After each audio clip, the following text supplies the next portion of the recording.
Hi guys, may nabili ako kahapon ng ganito. Tinikit ko na. Hindi to fake Hindi fake tattoo. Real tattoo. Meron din siyang gantong tattoo. Hindi to po fake. Real to po. Okay, pakita ko sa inyo. Kupitin nyo lang.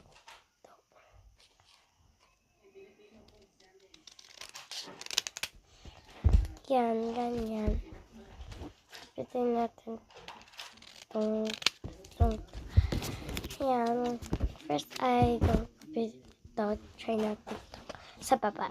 Okay, dito na pala. Diyan. Okay, ito. Let's. Lagyan natin ng water. Ito yung nakasabi sa likodan niya. Yan. Ilalagay